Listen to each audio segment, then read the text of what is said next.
नदी के किनारे बसा हुआ एक छोटा सा गांव जिसका नाम था सुखपुर। इस गांव में हीरा नाम का एक किसान रहता था।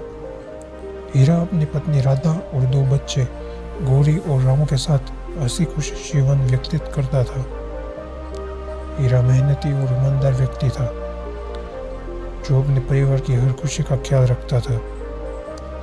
एक दिन गांव में एक साधु आया। साधु ने गांव वालों को अपने भविष्य की बातें बतानी शुरू की। गांव वाले साधु की बातों से प्रभावित हुए और उन्हें साधु को श्रद्धा से सुनना शुरू किया। हीरा भी साधु के पास गया और उसने अपने परिवार के भविष्य के बारे में जानना चाहा। साधु ने हीरा की ओर देखा और गंभीर स्वर में कहा, तुम्हारे परिवार पर एक बड़ी विपत्ति आने वाली है। इसे कोई नहीं टाल सकता, उन्हीं को कोई नहीं बदल सकता। हीरा के मन में चिंता जाग गई। वह साधु से बोला, महाराज, क्या कोई उपाय नहीं है जिससे हम इस विपत्ति से बच सके? साधु ने कहा, तुम्हें इस विपत्ति का सामना करना होगा, लेकिन याद रखना, सच्ची निष्ठा और धैर्य से तुम इस कठिन समय को पार सकोगे। हीरा ने साधु की बात को गहराई से समझा और अपने परिवार को सुरक्षित रखने के लिए तैयारियां शुरू कर दी। उसने अपने खेतों की देखभाल और अधिक मेहनत से, ताकि बुरे समय में उसके पास पर्याप्त अनाज हो। उसने अपने बच्चों को जीवन के महत्वपूर्ण मूल्यों के बारे में सिखाना शुरू किया। कुछ महीनों बाद सुखपुर में एक बहुत बड़ा तूफान आया। तूफान ने गांव के कई घरों को नष्ट कर दिया और खेतों को बर्बाद कर दिया।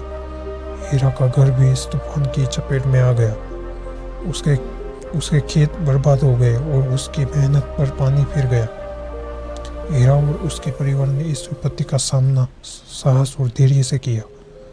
गांव वालों ने भी एक दूसरे की मदद की। हीरा ने अपने परिवार के साथ मिलकर तूफान के बाद अपने घर को फिर से बनाया।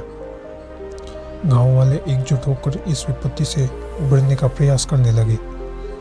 तूफान के बाद गांव के लोग साधु के पास गए और उससे पूछा कि उन्होंने इस विपत्ति का सामना कैसे किया। साधु ने मुस्कुराते हुए कहा, उन्हीं को कोई नहीं टाल सकता, लेकिन हमारी निष्ठा और धैर्य से और एकजुटता से हम इस विपत्ति से आसानी से उबर सकते हैं। हीरा ने साधु की बात को समझा और उसने अपने बच्चों को सिखाया कि जीवन में आने वाली हर कठिनाई का सामना धैर्य और साहस से करना चाहिए। उसने उन्हें यह भी सिखाया कि एकजुटता में बहुत शक्ति होती है। गांव में पुनर्निर्माण का कार्य शुरू हुआ। हीरा और राधा ने अपने बच्चों के साथ मिलकर अपने घर को फिर से संवार लिया। गांव के लोग एक दूसरे की मदद करने लगे और सुखपुर फिर से अपने पुराने रूप में लौट आया। इस घटना के बाद हीरा ने साधु को आशीर्वाद और उसकी शिक्षा को हमेशा याद रखा। उसने अपने परिवार को हमेशा सिखाया कि जीवन में कोई भी विपत्ति आए, हमें उसका सामना धैर्य और साहस से करना चाहिए।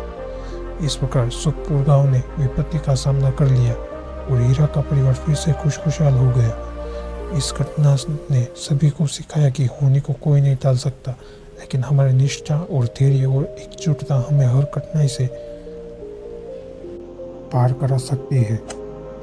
इस वीडियो से आपको कुछ भी सीखने को मिला हो तो हमारे इस वीडियो को लाइक और इस चैनल को सब्सक्राइब करना मत भूलिएगा। आपका धन्यवाद।